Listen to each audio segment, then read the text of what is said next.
Hi, welcome to our fireside chat. I'm Richard Evensen, Partner and Chief Knowledge Officer at Phronesis. I'd like to thank our audience for taking the time to discuss the future of market research in an AI world. Tomas Andor, Partner and Associate Director of BCG's Center for Consumer Insights team, joins me to share his firsthand observations and point of view on how AI is impacting market research and what he thinks the future looks like. For the audience, if you have any questions during your discussion, please enter them into the questions box. We'll do our best to answer them either during or at the end of the chat. This webinar is recorded and we will send you a link at the end of this along with some additional information. So thanks for joining me today, Tomas. Let's dive in. To start, would you mind doing a brief introduction for everybody? Thanks, Richard. You already introduced the main things. To add to that is anyone who has looked at my profile at LinkedIn might have noticed that I used to be a real market researcher before climbing to consultancy. So I've done hundreds and hundreds of surveys and hundreds of research projects, both qual and quant, before walking the bridge to strategic consulting. Over that time, I've seen a lot of innovations come and go, and I've had a lot of discussions about how that will change and might change the future of insights. So this is one next step, I think, a major one coming to us, and I'm happy to share my view on that and also discuss with Richard our expectations and already a few topics that we have both come through so far. Happy to be here. Great. Thanks, Thomas. And we do consider you still very much a researcher. Once a researcher, always a researcher. So True. Let's go ahead because we only have an hour here, so I want to jump in. So we've actually had a bunch of discussions with top consulting firms, of course, including BCG. We're hearing that AI use in market research is no longer an if, but a when. BCG has invested strongly in AI, published a range of studies on AI's role in business transformation. So to set the stage, I'd like to get your views on, let's kind of start with the basics. Why should market research function take AI seriously? Well, maybe the short answer to this is because it is a threat. It is a threat to their job so far. So if you look at market research as a professional service, it is very much about execution. So when I was, for example, at Ipsos, I felt very much like a marketing consultant, but my job title was senior research executive. And honestly, that's what I was. It was a lot about executing over and over again the research from beginning to end. And a lot of that is process.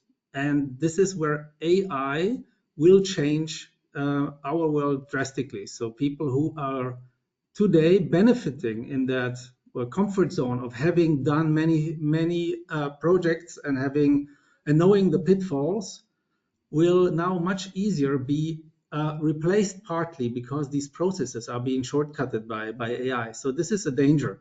So let's be sure that if you are very executive, you need to jump a step further. And on the other side, the benefit of embracing AI means that you can start adding value at a higher level. So it's not just avoiding pitfalls anymore and assuring a smooth process, but you can start off at halfway of the journey. So for example, if you today do a segmentation of let's say heat pump buyers, you can go to ChatGPT and ask ChatGPT to throw the main reasons on barriers for installing heat pumps as a landlord, for example, and even MaxDiff lists for a MaxDiff exercise or conjoint attributes can be thrown at you through ChatGPT, so you don't have to start with a blank sheet of paper.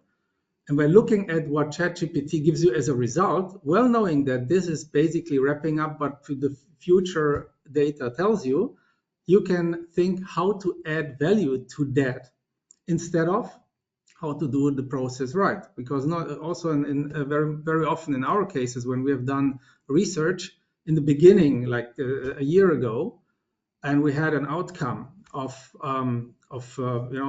behavioral patterns that we have seen in the data, and just plainly asked ChatGPT the same question that we have looked at through the research, it came with very close conclusions. So we thought, oh damn, we haven't added much news to that. We should have looked at that before. And before I go more into details, maybe I stop here because I think, Richard, you have more to add. Otherwise, it's going to become a monologue. But No, overall, yeah, to wrap it up, if you don't do it, you're in trouble. If you do it, you can only win. right. So I'm here in France. We have a history of putting heads on blocks. So I think right now people are like, oh yeah, some roles are going to get, impacted. It's not going to be me. So why don't we put some titles out there of the roles that we see in market research and particularly in consulting firms that we think are at risk of losing their jobs, of losing their functions to these AI tools. Can you think of some that might want to brush up their resume or brush up their skills? Well, anything that is quite repetitive work is in danger. So I would put it differently, not through job titles, but the more comfortable you feel about your job, the more in danger you are. So when you never scratch your head and think, this I haven't seen before, how do I solve this? But it's mostly like, okay, business as usual. I know how to move forward. This is a sign that you might be in danger because you are building on experience and not so much on knowledge or on innovation anymore. But this experience gets you there. It's like a professional golfer. You know, you got better by playing golf over and over again. A game that is very simple, but the practice makes you good. But now suddenly there is something coming along that shortcuts and that actually can do the shot super precisely. And now all the advantages you have built up over time by just repeating over and over again the same process is not so valuable anymore. So this Yeah. is this is I think the danger, and it's That's kind of how the AI tools are learning as well. They're taking these repetitive tasks and going, "Oh, this is how to do it. Great. Now we'll do it for you." So, exactly. So this is yeah.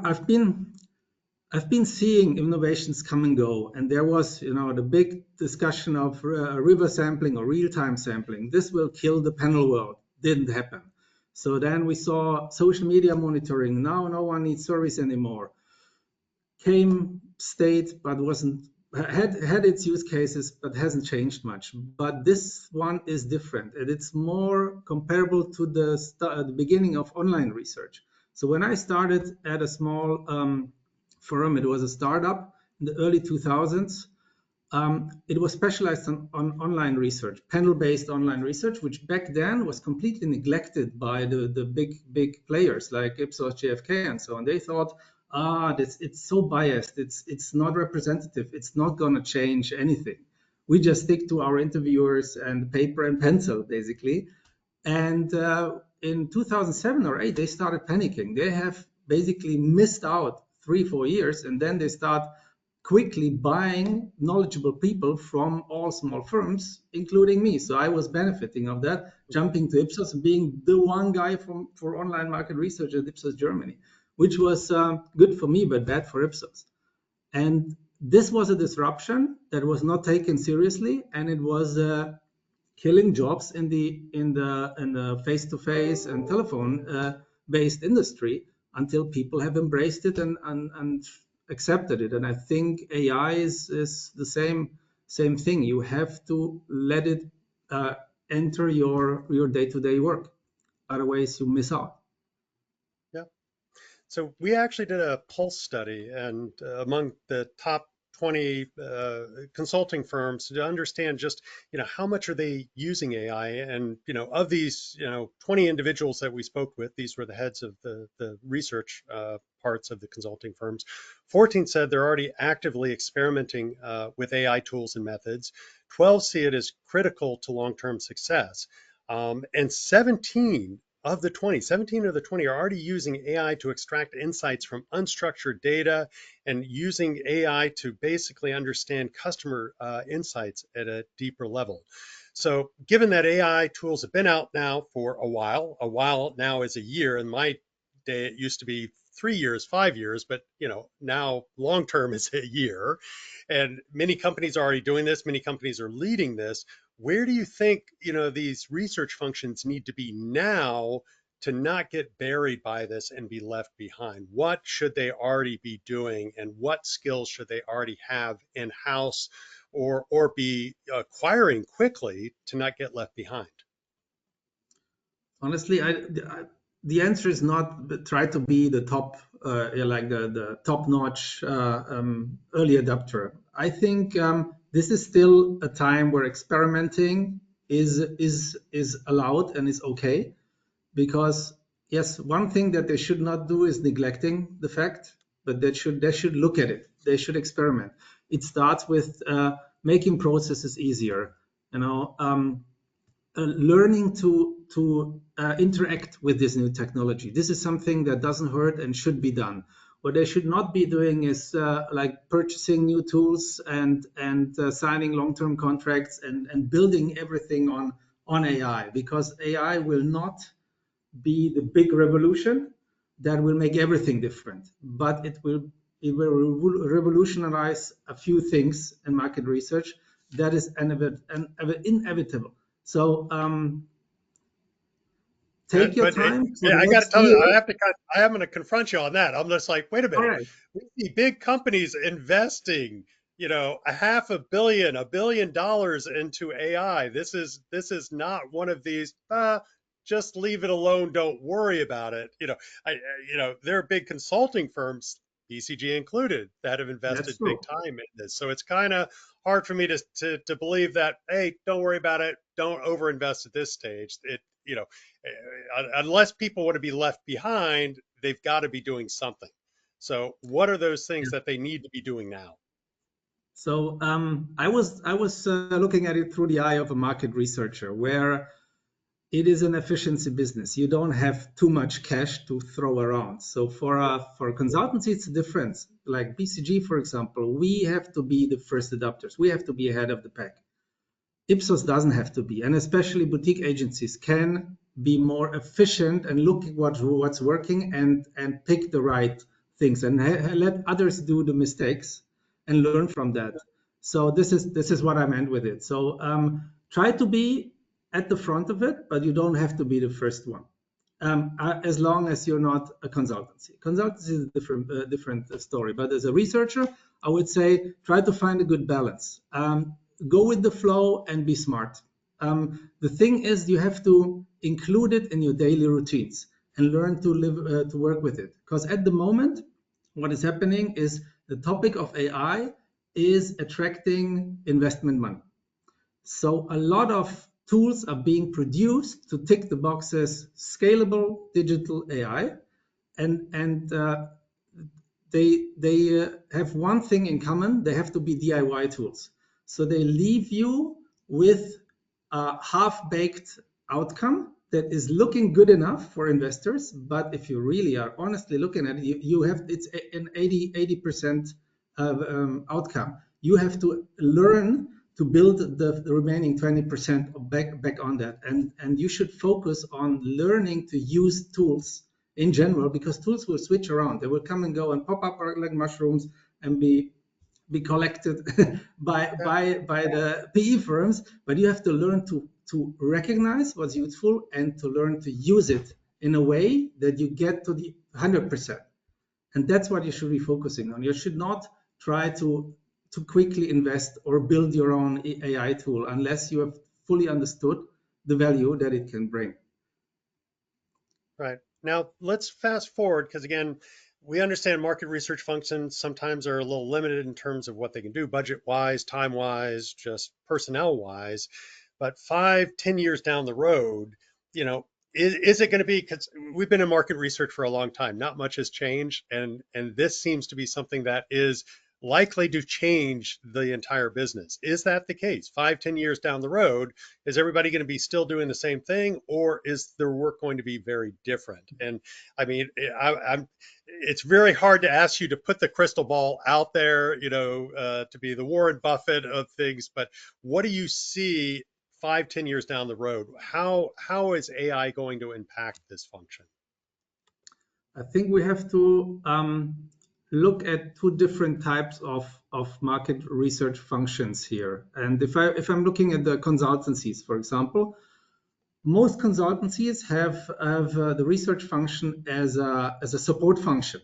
So it's an execution machine that is located in the knowledge team usually, and you give them work and they get it done. And those people will get faster, they will get cheaper, and this is what they're solving for. There are a few, and BCG, for example, has like the luxury to have that, is where consumer insights is a topic to drive revenue, to build new offerings. And there they have to get better, not cheaper and faster, because this is how you can actually make sure that value propositions differentiate from the competition in terms of value add. So there is this triangle of better, quicker, cheaper, and in my career, every CEO has announced now we become better, quicker, and cheaper. But it is contradicting. You can't be all three at once. You have to pick a corner. You can be cheaper and slightly faster, but that is by definition not better. If you become better, it costs you money and you have to take some time. And this is so the corners matter, and all three corners will be accelerated by AI. But it just depends on which corner you play, how to leverage it. And I think it is AI is a trap to move too much into quicker, cheaper, because it is the easier way. Mhm. Got it. So it sounds like depending on where you sit as a research function, so if you are, let's say, in that cost center where you're simply delivering insights and the goal really is to deliver as much quickly and cheaply as you can, AI can help you do that faster and with fewer resources. And the threat there is that if you're not using AI, you're going to wind up being too costly, and there going to be other options that your company is going to choose.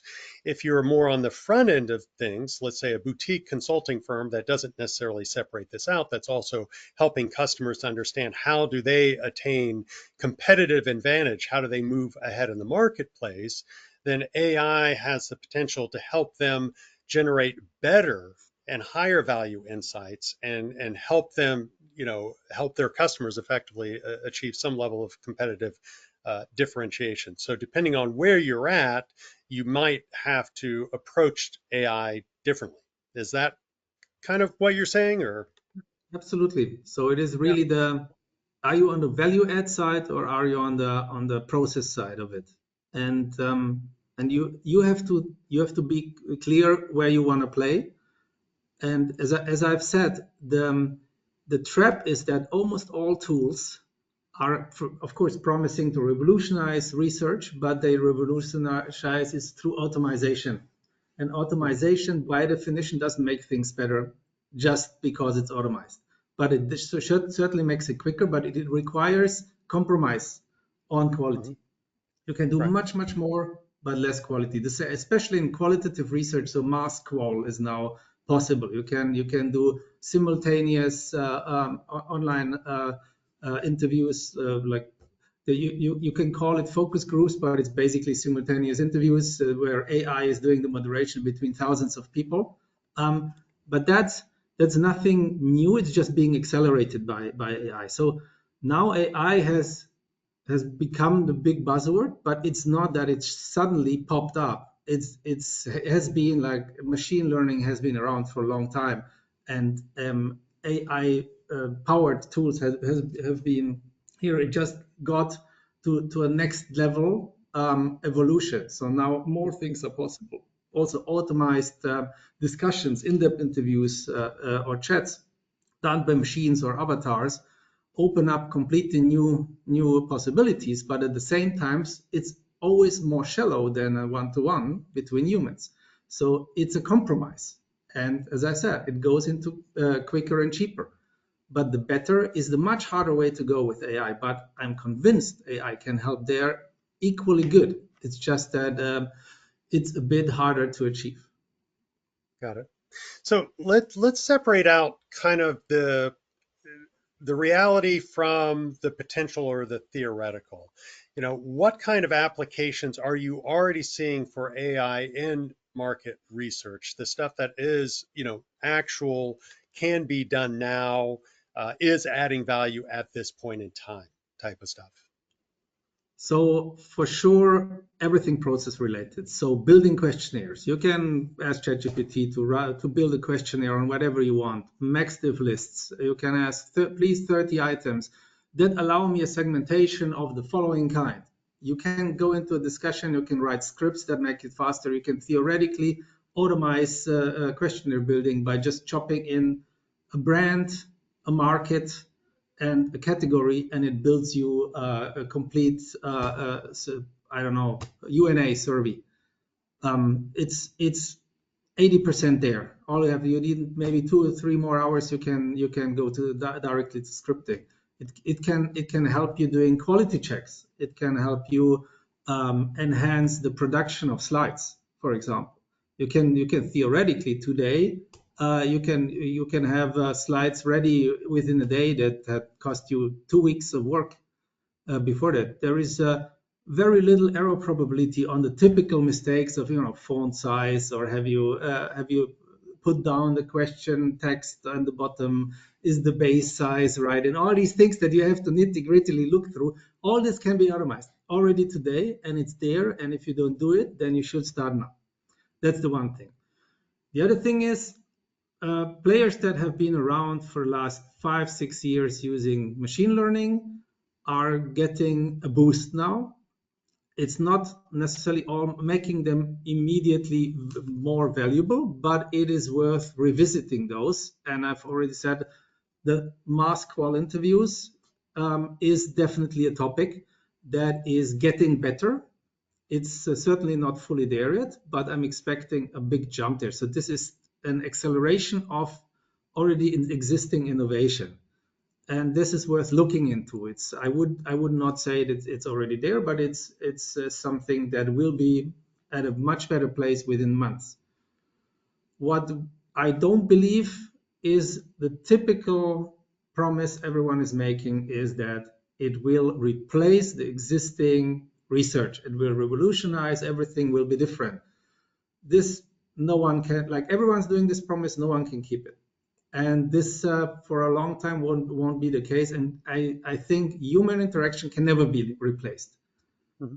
And for this, I think the danger is very little, because I can't imagine that talking to people can be replaced by AI watching behavior or past behavior. It's just there is always a piece missing. And the thing is that if you do human interaction research, you have theoretically, if you do it right, the chance to get a competitive advantage against other competition.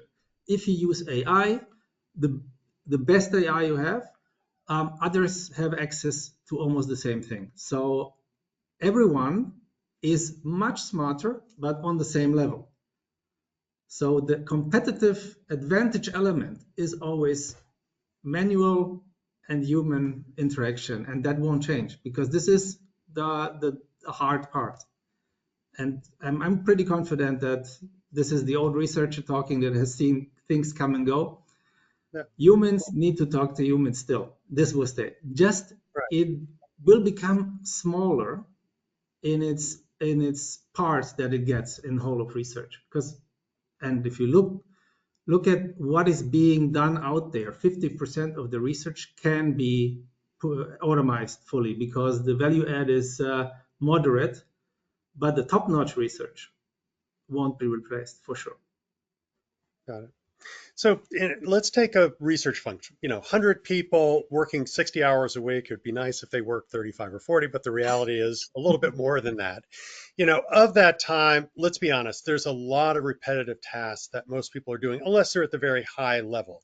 They're designing surveys, they're checking surveys, they're doing QC checks on data, they're doing some base level analysis, they might be doing some background research on an industry, they're creating slides, they're plugging stuff in. There's, I don't know if that's 80% of the time, but at a lower level, I think it's reasonable to say that, somebody at, an entry level job is probably doing, about 80% of their time on these kind of things. Is this where AI can already assist, and so help these folks either reduce the amount of time they spend on these lower level repetitive tasks so that they can start doing higher level tasks, like maybe doing a little bit of analysis on these slides versus just plugging in information. So again, you're almost portraying this, guys, don't worry, we've seen these waves before in market research. Go home, go back to sleep. Everything's fine. Nothing's going to change. Your jobs are fine. And on the other hand, we're saying, no, this is going to revolutionize the industry. So we've got to have some reality check here. Is what is being impacted here? Is it that if you don't embrace these tools, of that 100 people, you're going to have to fire 50 of them because you simply won't be able to keep pace? Or what? How does that work then? Oh, that's a good question. Honestly, I don't think you need to fire anyone if the people move to more higher up the value chain. So the thing is that if they are a repetitive part of the work, which they maybe love because it's a system to work in your head, you just go to work, you don't worry, you do, your stuff, you do it right. If that is being replaced, you have freed up time, and you can either then surf in the web and do your shopping, which I wouldn't recommend, or you use the time to rethink the analysis and maybe try a few new things and experiment a little bit because you have now more time at hand. But while I'm saying this, the reality might be that you just get more projects at the same time. So what might happen, and this is a risk, and I'm just thinking about this, like if you don't manage to use the time or to convince even your bosses that this time is valuably invested into thinking how to do things differently, you might end up from 5 projects at a time to 15 because it's now possible with the help of AI. So this is you're not going to get out of jobs. It's rather that you're going to be even more an engine room than before. So, but because it's a disruptive time, I think many people have the chance to shape the future role if they just do so. Because if they don't, it will be shaped, and it will be shaped by efficiency. And Got maybe it. it's more efficient to put 15 projects on your plate instead of 10 or 5.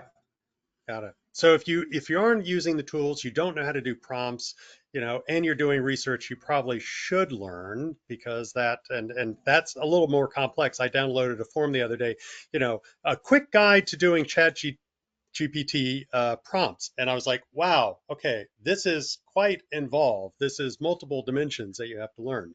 Are there other skill sets you see, some other roles that people should really be moving themselves into to be able to ride the top part of this AI wave and benefit from it within the research function?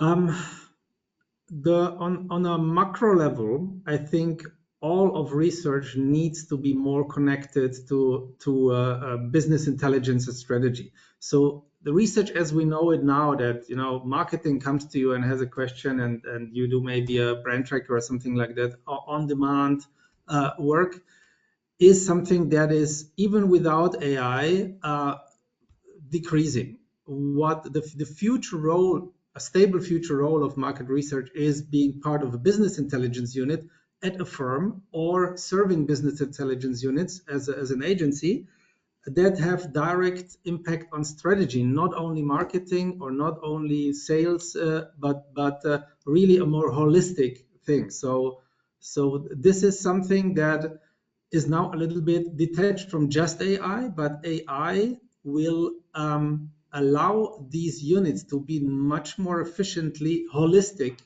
and doing data integration along with big data on a big scale. This is more of a next 5 to 10 years of the future of insights. This is where it's going, with or without AI, more likely with. And so even as a researcher, you have to be ready to not be just this serving, one stakeholder, but a whole firm and very diverse agendas, and basically become the umbrella across agendas. So this is what for the future of insights, I would absolutely see the right way. Got it. So I'm going to put you in a role real quick because we keep talking about these things here. So you're the manager of this team. Function as market research. AI's come along. We're talking about all of these things that they could do, should do, need to do. Otherwise, they're going to get overloaded. What are like three things that, if you're the manager saying within this next year, I want my team to be able to gain these skills or do these things? What are three things that you would prioritize? Everyone without exception has to include AI, and especially, ChatGPT is the easiest way into the daily work. That's the one thing. Like, experiment, work with it. The second and most important thing is talk to each other and do knowledge transfer, because market research and many other roles are very siloed in many companies. So even in agencies, people do their thing, and they don't care much about what problems or learnings the colleague has, because the learnings have mainly been how to get your stuff done in best, and people have developed their own method. Some people are very structured, others are more agile, depending on their working style. But this is now something where people will learn a lot in a quick time, and if they don't exchange that, you will have very different ways of working, and also in very different value adds in the same firm. So if I was the head of a firm, I would make sure that we have knowledge transfer, we have trainings, we have webinars regularly, where we learn not only what works, but especially what doesn't work well, just to make sure that they can learn from each other and build on that. And it becomes a pyramid that allows the knowledge to float around, because this is super important in such disruptive times. And I know from my past that I just did my thing. At Ipsos, I did my thing at Harris Interactive. I was automizing like brand trackers, and so I had time to have more coffee with my colleagues, but I did not share the knowledge. And this has to change, because this knowledge sharing is critical and crucial. Got it. Good. So we're talking about using these tools on a daily basis, and I can see this scenario. In fact, I already know this scenario. Somebody has a large data set of primary data. They've just interviewed, let's just say, the CEOs of the top 20 tech companies. They've got names, everything in it. Let's just dump this into ChatGPT and ask ChatGPT, what should we understand from this data, which brings us now to kind of the risk and the concerns around using AI, which is, around data privacy. The elephant in the room for folks like me here in the EU is around GDPR. How big are the risks of using AI tools, and how can companies navigate this successfully? Because we're saying on the one hand, you got to jump in, you got to use these. This wave is not going to go by. Don't ignore this. But on the other side, there's a lot of risk to data privacy, GDPR, all of these things for a company if they just jump in fully. So how do they navigate that? There are some things you can control. Like in your example, for example, you can delete the names and just replace it by fake names, and then feed your AI engine, and you're fine. So just be aware that AI does not follow rules. And look, in the market research business has tried for decades why are we talking about data privacy, especially in market research? Because it's being misused for direct marketing, and Mhm. it is a threat to our as a market researcher, to our business. Because everyone has had that there was they were responding to a survey about like, do you drink wine, for example, and then for 10 years some wineries are directly calling you to sell you wine because it has been misused as a direct Mhm. marketing tool. And we have put so much effort in really punishing everyone that went that direction and making sure that we all stick to ethics, and we have to keep that at a high level even with AI. But there is this black box character of many tools and solutions which we have to be very careful with. So you need a second pair of eyes on the results, and really go through and never just take whatever comes out of this machine and put it on a slide without and this like the view on data privacy.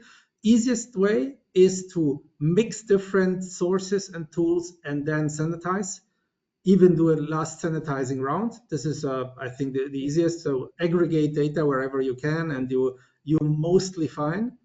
But the best way would be to build your whole analysis on your own data that you have collected, you have cleaned, you have sanitized, and then run the machine. So Mhm. this is one thing. But on top of that, um, the whole topic of regulation and data privacy. Me as a German, I'm not so concerned. Honestly, as a European, I'm not so concerned because Europe has not invented AI, but they will be number one in regulations. I'm pretty sure. Asians don't care. In Asia, it is played very openly and transparently. We will misuse your data to your own benefit. And people say, this Mhm. is great. So I actually, like in China, people have all accepted that. It all runs through WeChat, one app. You have face recognition. You can look at someone else's phone. It becomes your own phone because it is all connected. And people love that, and they don't see a problem there, which is fine. I think US is the one area where people are being most tricked and betrayed by the system, because they pretend to be Europe, but they are more Asia in what they really do. So this is, but that's my personal view. So Well, in so the US, you also run a risk of getting sued for large amounts if you do misuse data in any way. So that's yeah, also something to watch but out if, for. if you look how it's done at the moment, like I have the feeling that Germany especially, but the European Union is being too regulative. I'm more concerned that we will miss the benefit of AI because of too many regulations, Yeah. too many restrictions, while others just move ahead. But I still feel more comfortable here than in Asia, just because of my cultural background.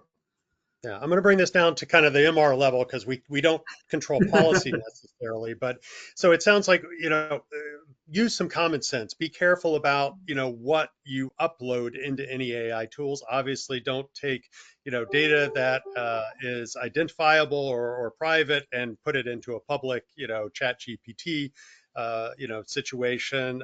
You also need to be careful about what you take out of it and review that. Don't just trust everything. We'll get into that a little bit. We did have a really good question around this. Basically, how do you balance the risk that AI-enabled mass qual brings? So basically, instead of actual human interaction, AI theoretically leads to synthetic responses. So, what's your thoughts on that one?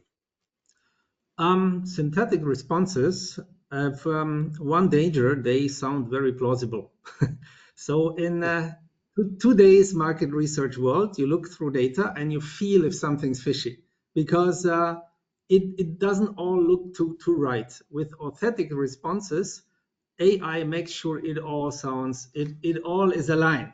So it's a little Mhm. bit like watching a focus groups of actors. It feels very nice, but the value add is not very big because these people are just acting. And this is how you could see many of the tools with authentic responses. You basically brief the system to respond in a certain way, but what new things can you learn? Is the new things that you can learn is limited. What it helps a lot is to structure a very complex world to finally the right messages and the right insights. But when you want to learn something new, it is limited. The problem is you don't see the limits because it looks brilliant.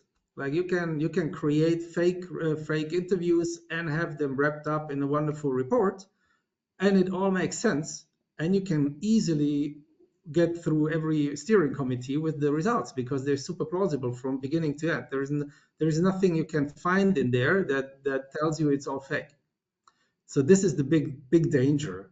Still, I think it it can be very useful. For example, when you do a segmentation and you have your personas, and usually you build a slide deck of 300 charts with persona deep dives, and people flip through the charts and get a big headache, and at the end they drop the whole segmentation internally because it's just too complex for them. If instead you design avatars that are briefed fake respondents that you can have a discussion with and have a test your concepts with, that are representing your segments, people might embrace it much easier than this more technical side of a academic exercise that we sometimes get into. So this could be one way where the authentic user is nothing much than a representation of your segment deep dives. Mm-hmm. And is just presenting the same data that you present on charts in a much more tangible way. So this is fine. But if you want to know out there news about things that you didn't know before, like, I don't know, would you order a self-driving taxi at the middle of the night? ChatGPT will tell you an answer that, well, won't tell you an answer, but will tell you the drivers and barriers and everything. Yeah. But you still don't know, like, okay, so how much are they willing to pay? Like, this is something that you have to go out there and do it properly, because it has never been like these are the use cases, especially whenever you need to learn new things. AI must be limited. Right.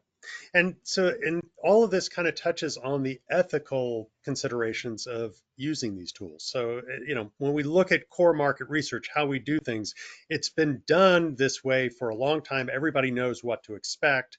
And as long as you're following the rules and you're not, making up respondents, creating fake respondents, creating fake data, analyzing the data in bad ways and proper ways. Again, there's this step-by-step kind of trust that that, okay, I can trust in this data and the results and the analysis from it.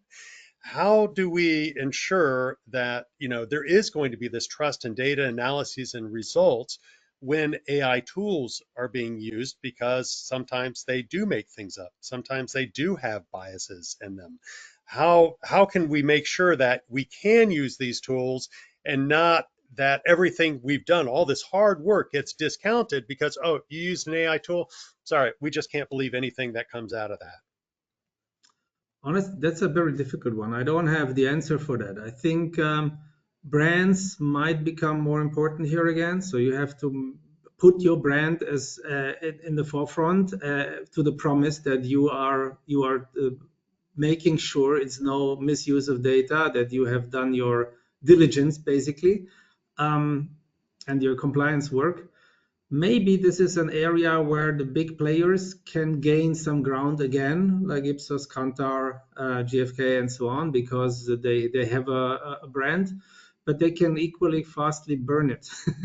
So it's you're basically saying, trust my brand that I do it right, and all you need is one incident where it was done wrong, and GfK, Ipsos, these guys come tumbling down because now everybody distrust everything they do.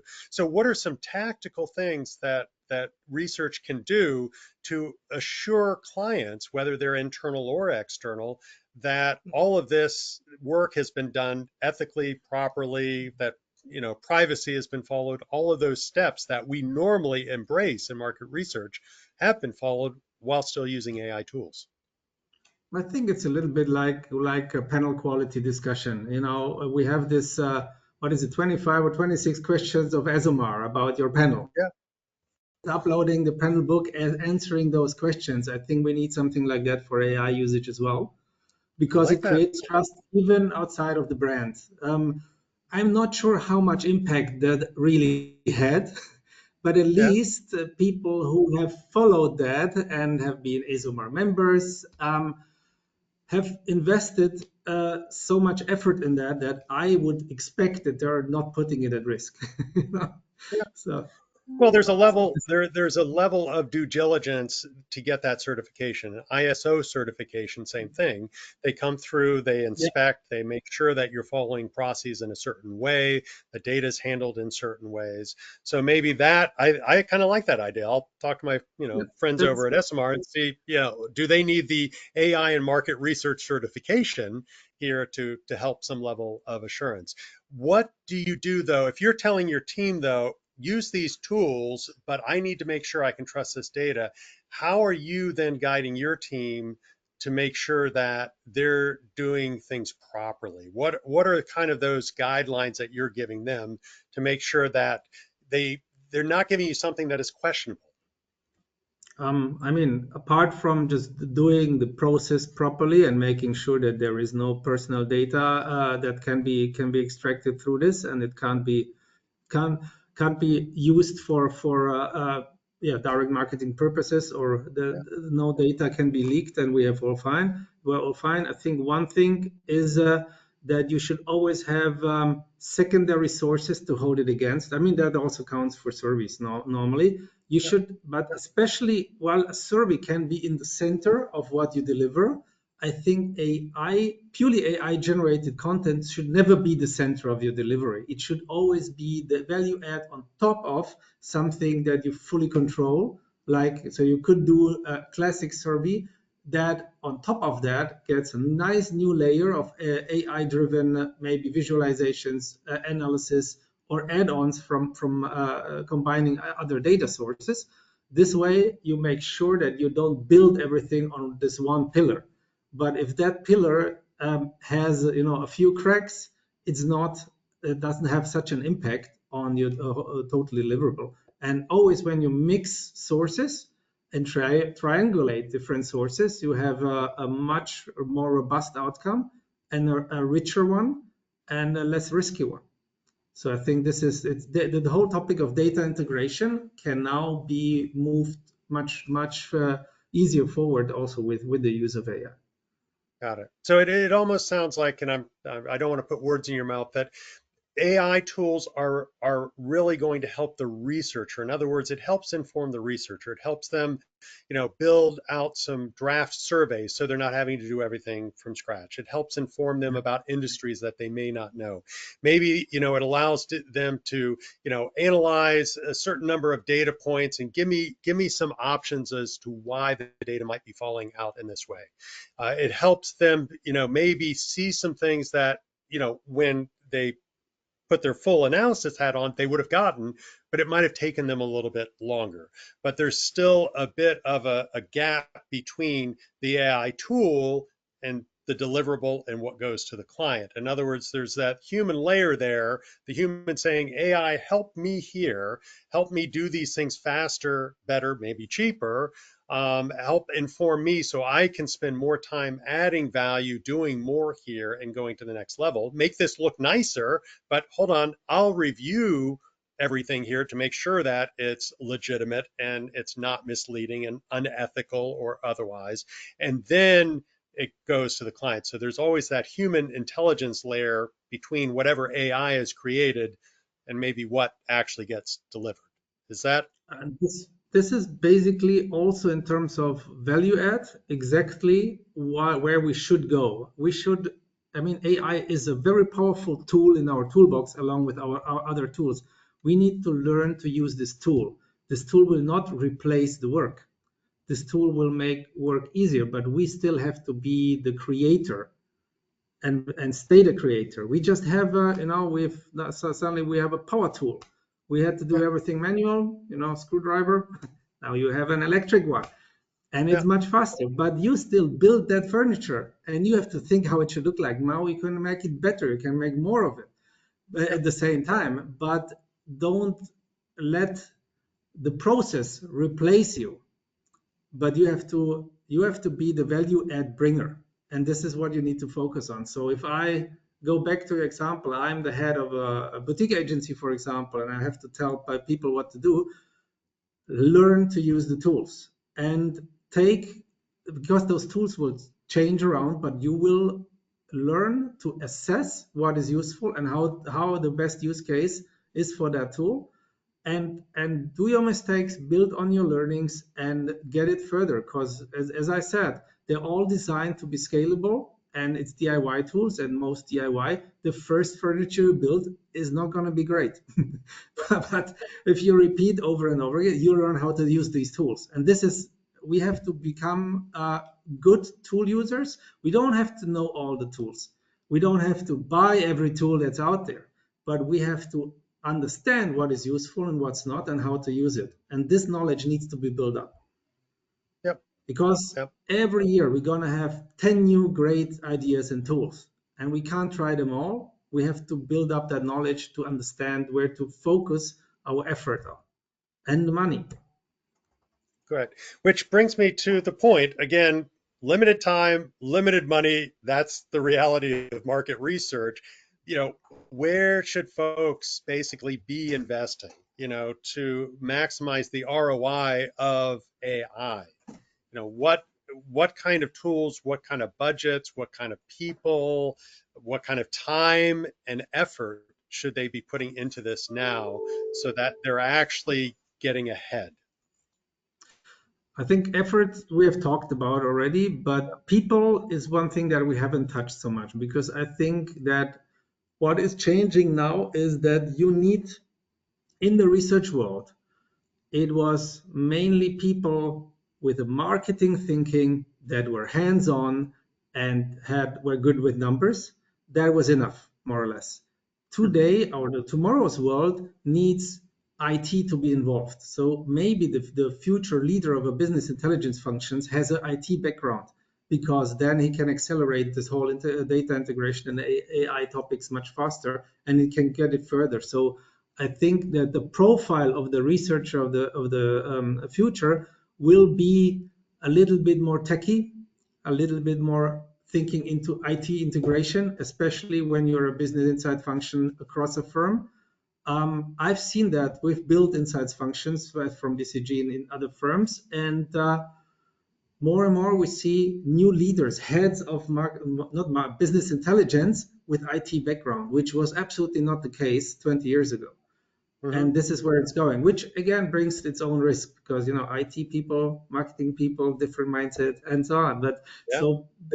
but this is the balance. So you either have IT as a layer across the whole function, and it's working towards like a roof of like research consultants, or the head is IT, and then it is a very automated, when you need like these dashboard type automated feedback loops of, when customer experience is the most important thing, and you have a voice of the customer hub and so on. Everything has to be in real time and automated, and you have to see immediately the outcome of your actions. This is more techy, but in an agency, you might need to look for people with more analytical tech background to support the stuff that you already have. Got it. And again, this is a bit of a culture clash. Absolutely. Researchers, especially on the qualitative side, tech people. This is going to be an interesting integration, not only of tools, but the people then who can really optimize not only the tools, but the underlying infrastructure that's needed to be able to manage all of this data and the tools properly. One of the other things I think I just want to point out is when we're talking that, people need to use these tools, it's really at all levels in the organization, so even execs like us, we need to kind of eat our own dog food. We need to get our hands on the tools so we can understand how they work. Otherwise, it's hard for us to guide others. I've been playing with these tools for probably about the last year, and for me, it's phenomenal.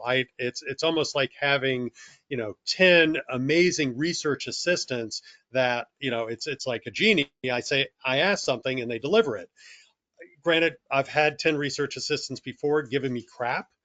This is the same thing with ChatGPT and some of these other tools. I can't trust everything. I have to do my due diligence, but it's still, there's a lot there that helps me, as an executive to, do these things. And so we're filtering it through the organization to make sure everybody understands, how they can save themselves time, effort, how they can not get stuck in a box, that they can see other options, particularly when they're trying to design and deliver research. So again, none of this is about privacy. No, we don't have any privacy or security concerns at that point. That's just helping the researcher to be a better researcher, and then using some of these tools also to as you mentioned, how can we present this in a way that is more impactful to clients? Creating those visuals, those slides, those personas, those stories, that can really do a little bit more here.